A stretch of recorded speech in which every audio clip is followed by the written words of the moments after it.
Hello everyone, എല്ലാവർക്കും ചിത്രരോഗിയിലേക്ക് സ്വാഗതം. ഇന്ന് ദൃശ്യം 3 കണ്ടു. ഫസ്റ്റ് ഷോ തന്നെ പോയി കണ്ടു. ഈ സിനിമ എനിക്കൊരു ബിലോ ആവറേജ് സിനിമയായിട്ടാണ് തോന്നിയത്. കാരണം ഇതിൽ കാര്യമായിട്ട് കഥയൊന്നുമില്ല. ദൃശ്യം 2 തന്നെ ഒരു തട്ടിക്കൂട്ട് കഥയായിരുന്നു ഉണ്ടായിരുന്നത്. ഒരു ഫാൻ ഫിക്ഷൻ കാണുന്ന പോലെ എനിക്ക് തോന്നിയത്. ദൃശ്യം 3 അത്രയും പോലും ഒരു നല്ല സിനിമയായിട്ട് തോന്നിയില്ല. ഇതിലൊരു കാമ്പുള്ള കഥയില്ല, ഒന്നും തന്നെ പറയാനില്ല. അപ്പോൾ അവർ എന്തൊക്കെയോ ഇങ്ങനെ തട്ടിക്കൂട്ടി ഇങ്ങനെ കൊണ്ടുവന്നു. കുറേ നേരം, ഏകദേശം പകുതി വരെ കാര്യമായിട്ടൊന്നും തന്നെ നടക്കുന്നില്ല.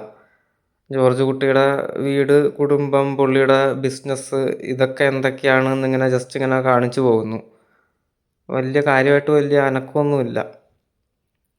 അതിൽ കുറച്ചിങ്ങനെ സെൽഫ് റെഫറൻസ് ആയിട്ടുള്ള കുറച്ച് സീനുകളുണ്ട്. സ്വയം റെഫറൻസ് ചെയ്യുന്ന മെറ്റാ സംഗതികൾ കുറച്ചുണ്ട്.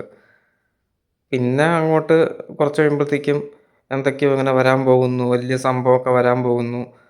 ഈ ജോർജ് കുട്ടിയെ പിടിച്ച് വീണ്ടും അകത്തിടുവോ, വീണ്ടും പ്രശ്നമാവുമോ, അങ്ങനെയൊക്കെ തോന്നിക്കുന്ന രീതിയിൽ കുറച്ച് സംഗതികൾ ഇങ്ങനെ ജസ്റ്റ് ഇങ്ങനെ ഇട്ട് വയ്ക്കും.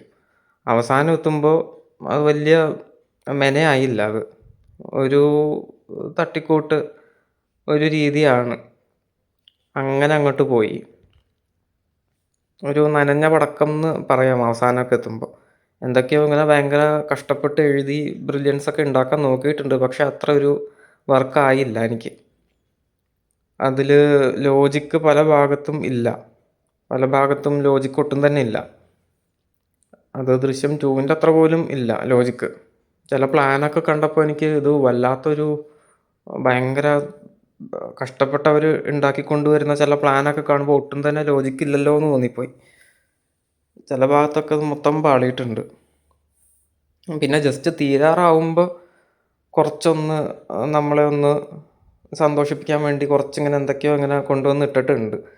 അത് കാണുമ്പോൾ നമുക്കിപ്പോൾ ഒരു സിനിമ കണ്ട അവസാനം തീരാറാകുമ്പോൾ തീരുന്ന ഭാഗം നന്നായാൽ നമുക്ക് തോന്നും എന്നാൽ ആ സിനിമ മൊത്തത്തിൽ വലിയ കുഴപ്പമില്ല എന്നുള്ളൊരു ഫീല് നമുക്ക് ഉണ്ടാകും. അങ്ങനെ ഉണ്ടാക്കാൻ അവർ നോക്കിയിട്ടുണ്ട്. അതെനിക്കത്ര വലിയ വർക്കായില്ല. But on the whole complete disaster എന്ന് പറയാൻ പറ്റില്ല. ബിലോ ആവറേജ് എന്നുള്ള രീതിയിലാണ് പോയത്. പിന്നെ 4-ാം ഭാഗത്തിന് എന്തൊക്കെയോ അവർ ഇട്ട് വെച്ചിട്ടുണ്ട്. അതൊക്കെ വർക്കാവുമോ എന്ന് കണ്ടറിയണം. ഈ പോക്ക് പോവുകയാണെങ്കിൽ. ഇപ്പോൾ 2-നേക്കാളും മോശമായിട്ടാണ് എനിക്ക് തോന്നിയത്. പിന്നെ 4 എന്താവുമെന്ന് കണ്ടറിയണം. പിന്നെ ഇതിൽ അഭിനയമൊക്കെ കുഴപ്പമില്ലാതെ എല്ലാവരും ചെയ്തിട്ടുണ്ട്. മോഹൻലാലിന് കുറച്ച് അഭിനയിക്കാനുണ്ട്, കുറച്ച് പെർഫോം ചെയ്യാനുള്ള സംഗതികളൊക്കെ ഉണ്ട്. 1-ൻ്റെ അത്രയില്ല, ബട്ട് സ്റ്റിൽ അത്യാവശ്യമുണ്ട്. അതൊക്കെ നന്നായിട്ട് ചെയ്തിട്ടുണ്ട്. ബാക്കിയുള്ളവരും കുഴപ്പമില്ലാണ്ട് ചെയ്തിട്ടുണ്ട്. പിന്നെ ശാന്തി ബാലചന്ദ്രനോ, ആ ഒരു അഡ്വക്കേറ്റായിട്ട് വരുന്ന അവരുടെ അഭിനയം ഒരു ഇത്തിരി ബോറായിരുന്നു. അവരിത്തിരി ഒരു ഓവറായിട്ട് ഇങ്ങനെ അഭിനയിക്കുന്ന പോലെ തോന്നി. ബാക്കിയുള്ളവരുടെ അഭിനയം വലിയ കുഴപ്പമില്ലാണ്ട് പോയി. ഈ ജോർജ് കുട്ടിയുടെ ഭാര്യയായിട്ടുള്ള മീന, ബാക്കിയുള്ള ആൾക്കാരൊക്കെ, അവർക്കൊക്കെ കുഴപ്പമില്ലാത്ത അഭിനയം തന്നെയായിരുന്നു എല്ലാവരും കാണിച്ചത്.